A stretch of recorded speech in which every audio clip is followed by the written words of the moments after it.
खाना बनाने का मन नहीं करता है, आज चूरा और दूधी खा लेना। कभी कहते हैं कि नहीं कहते? ये कहने वाला कौन है? ये कहने वाला कौन था? शरीर था कि मन था? नहीं, हम आपकी भाषा में ही बात कर रहे हैं, क्योंकि हम जानते हैं कि हमारे भाई और बहन मन को समझ लेंगे तो उसको जीने की कला आ जाएगी। आप 3 सूत्र कीजिए नहीं कीजिए, मंदिर जाइए नहीं जाइए, वो सबसे आपका पर्सनल होगा वो रिश्ता।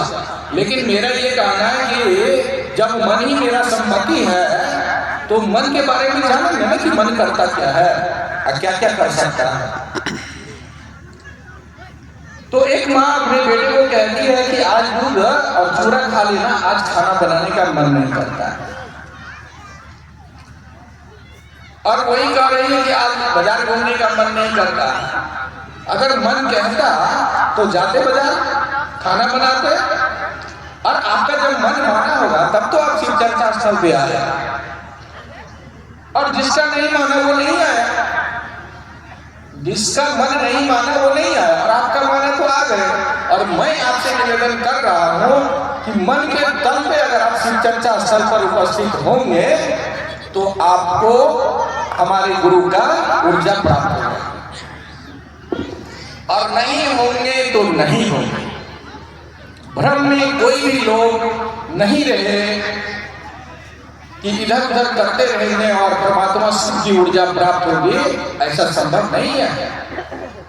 आप एक और उदाहरण लीजिए, कल दिन में सूरज उगेगा, धूप रहेंगे, तो सूरज किसको प्राप्त होगा? जो घर में रहेंगे उसको कि जो बाहर घूमेगा उसको? भाई साहब बोलिए।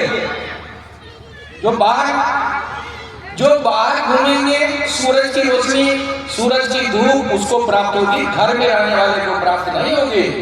सूरज उगा हुआ है, सबके छते पे धूप आ रही है, लेकिन प्राप्त किसको होता है? जो उसमें गया। तो ये कथा ये साबित करता है कि जब जब मन आपका परमात्मा को याद करेगा तब तक ही आपको परमात्मा की ऊर्जा प्राप्त होगी। तब एक शिष्य ने पूछा गुरु से कि कलयुग में, संसारिक अवस्था में, इतना संघर्षशील जीवन में, दुखों के भंडार में कोई ऐसा उपाय दीजिए जिससे कि मेरा भी काम चले और आपका भी नाम ले सके। तो गुरु जी मुस्कुराए, बोले कि तुम तो बड़ा सस्ता में मेरे पास आना चाहता है। तो कहा कि अरे आपका संसार है, चराचर में आप ही हैं, सब आप ही हैं।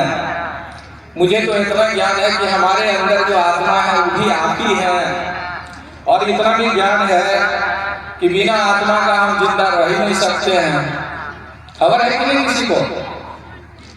प्यारीगंज की धरती को ये खबर है कि नहीं कि बिना आत्मा का आपका जीना संभव नहीं है। मैं एक छोटी कथा सुनाता हूं। एक व्यक्ति अपने मित्र के यहां गया, तो वहां जाने के बाद एक दृश्य देखा। दृश्य ये था कि कुछ लोग जमा थे और कुछ लोग रो रहे थे। तो वो देखता है कि एक आदमी आंगन में लेटा हुआ है और लोग उसको पकड़े हुए हैं, कुछ रो रहे हैं और कुछ बैठे हुए हैं। तो वो व्यक्ति एक महिला से पूछता है, अरे फला लोग कहाँ है? तो महिला जवाब देती है, माँ जवाब देती है कि आज 4 बजे तक थे, अब नहीं है। मैंने आज सुबह 4 बजे तक थे, अब नहीं है। बोला नहीं समझे? तो बेचारा शिक्षित था, उन्होंने अपने गुरु से पूछा कि ये जो माँ जवाब देती है इसका क्या मतलब है? तो गुरु मुस्कुराए कहते हैं कि मतलब इतना ही है कि आज 4 बजे तक ये था, अब नहीं है। गुरु कहते हैं कि 4 बजे तक मैं इसके अंदर था, मैं निकला, अब नहीं है। ये तो पहलवान था और कल शाम में तुमसे बात भी हुई थी। शिष्य ने कहा कि हाँ, कल शाम तो मुलाकात हुई थी। तो गुरु कहते हैं कि हाथ कट जाए, नाक कट जाए, गर्दन कट जाए, धड़ कट जाए, मेडिकल साइंस डीएनए टेस्ट करा के पता कर देगा कि ये फल्ला का हाथ है, फल्ला का पांव है, फल्ला की गर्दन है। करता है कि नहीं पता? और गुरु कहते हैं कि देखो आंगन में लेटा हुआ है, हाथ नाक आंख कान सब साथी है, और वो जो बता रही है वो उसकी पत्नी है। इतना नजदीकी संबंध कह रही है कि सुबह 4 बजे तक थे, अब नहीं रहे। गुरु कहते हैं शिष्य को, आखिर हुआ क्या? शिष्य ने पूछा कि आप ही बताइए। कहा इसलिए तो मैं कहा कि मैं आत्मा के रूप में 4 बजे तक था, मैं निकला, देखो ये अब शमशान चला जाएगा। आप सब स्वयं ढूंढिए किसके बल पे आप जिंदा हैं। हम ज्यादा परिचय अपने गुरु का नहीं देंगे, क्योंकि हमारा गुरु परिचय देने की बात नहीं है, वो मोहताज